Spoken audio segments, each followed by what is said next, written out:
السلام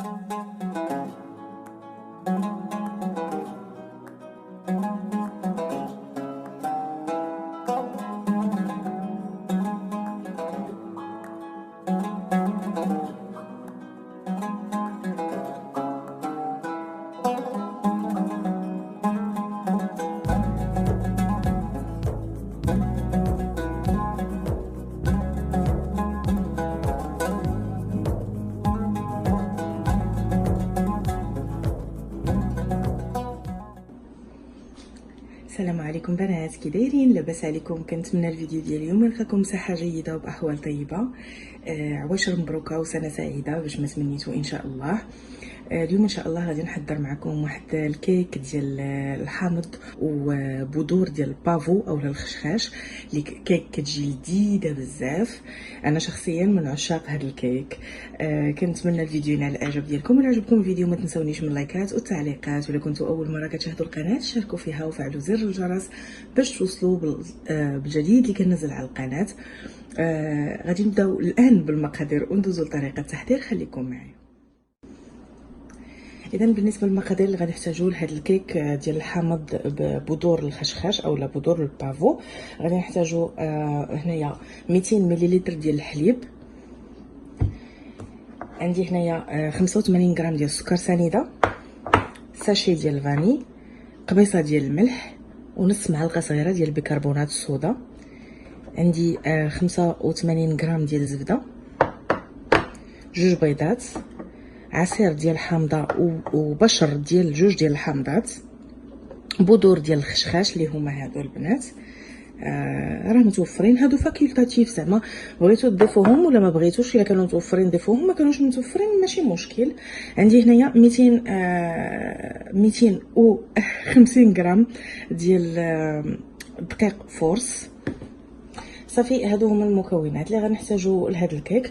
نبداو الان على بركه الله بطريقه التحضير اللي سهله جدا وما غتاخذش منكم وقت طويل. الزبده البنات خصها تكون بدرجه حراره الغرفه، والبيض حتى هو باش يسهل علينا النجاح او التحضير ديال الكيك ديالنا. غادي نبداو على بركه الله دابا بالتحضير ديال الكيك. غنحطوا هاد الزبده اللي بدرجه حراره الغرفه مقطعه طريفات باش تسهل علينا الخفق ديالها. غنضيف معها السكر سنيده، وغنضيف غير القبيصه ديال الملح،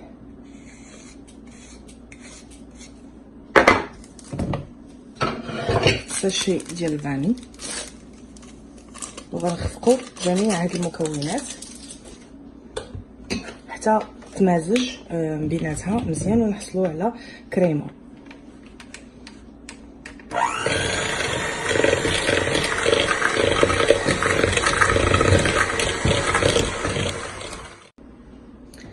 البنات من بعد ما خفقنا الزبده والسكر والفاني والقبيصه ديال الملح، غادي نبداو نضيفو دابا بالبيضه وحنا تنخلطوا.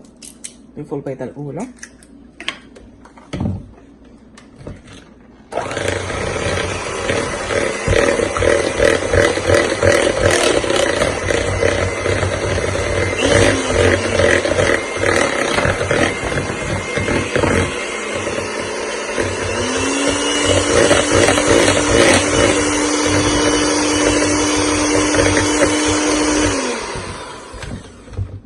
ونضيفو البيضه الثانيه،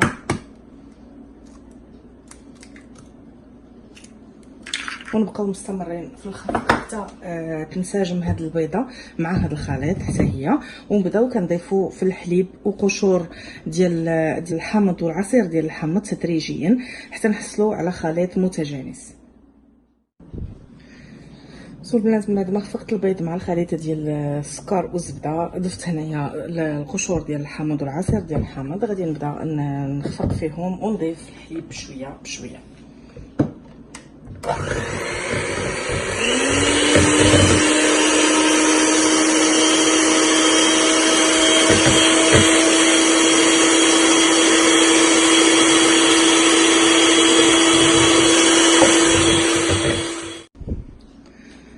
من بعد ما ضفت الحليب وحصلت على خليط هكذا سائل، انا درت دابا في هذه الاثناء في النص، ديما البنات في النص ديال التحرير ديال الكيك شعلوا الفران باش يبدا تيسخن.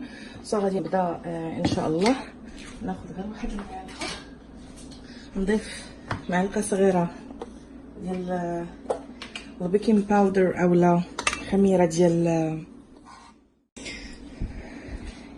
غادي نضيف معلقه صغيره ديال البيكين باودر اولا خميره الحلويات على الدقيق فورس.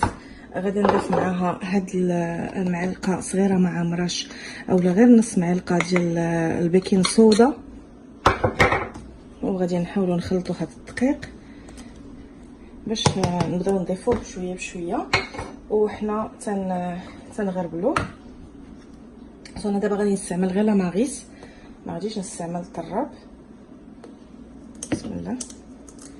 وغادي نبدا نغربل في الدقيق ديالي مع الخمائر، ندخل هاد الكميه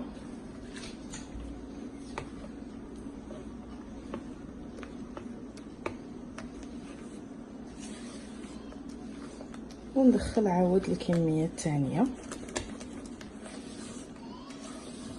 كما قلت لكم البنات راه ساهله بزاف هاد الكيك هذا، وكيجي هشيش ولذيذ بزاف، من انواع ديال الكيك المفضلين عندي. يمكن لكم ديروهم في دي مول صغار كما يمكن لكم ديروهم في مول كبير اولا مول عائلي. غادي نغربل الدفعه الثانيه ديال الدقيق وغادي نخلط كما ديما من التحت للفوق باش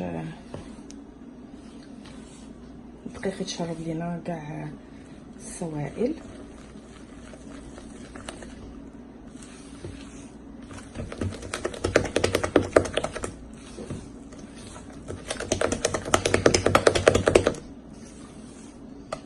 صافي البنات، هي العجين ديال الكيك ها هي موجوده كما كتشوفوا. انا غادي نضيف واحد شويه ديال البافو اولا بذور الخشخاش في العجين، تيعطي واحد النكهه لذيذه وواحد المنظر زوين من الداخل ملي تنقطعوا الكيك ديالنا من بعد ما كطيب. انا غادي ندهن المول ديالي وندير له الدقيق، ندهنو بالزبده وندير له الدقيق. صافي البنات كما كتشوفوا ها هي العجين ديال الكيك واجده. وغادي ندير العجين ديال الكيك ديالي في المول ونتلاقاو من بعد ان شاء الله باش ندخلوا الكيك ديالنا للفرن. البنات انا دهنت هنايا المول ديالي بالزبده ودرت عليه شويه ديال الدقيق فورس وسستو مزيان باش ما يبقاش فيه هذاك لاكسيدون. غادي ننزل الكيك ديالي، العجين ديال الكيك في المول ونحاول نقاد ليه السطح باش يكون مقاد. نحيد هاد البقايا هادو وندخلو الفرن على درجه 165 سلسيوس اي 325 فahrenheit لمده ديال ما بين 35، حيت عندي المول غير صغير البنات، ما بين 35 حتى 40 دقيقه. وكما كنقول ديما على حساب كل وحده والفرن ديالها كيفاش كيكون. نشعلوه غير من التحت ما نشعلوش من الفوق.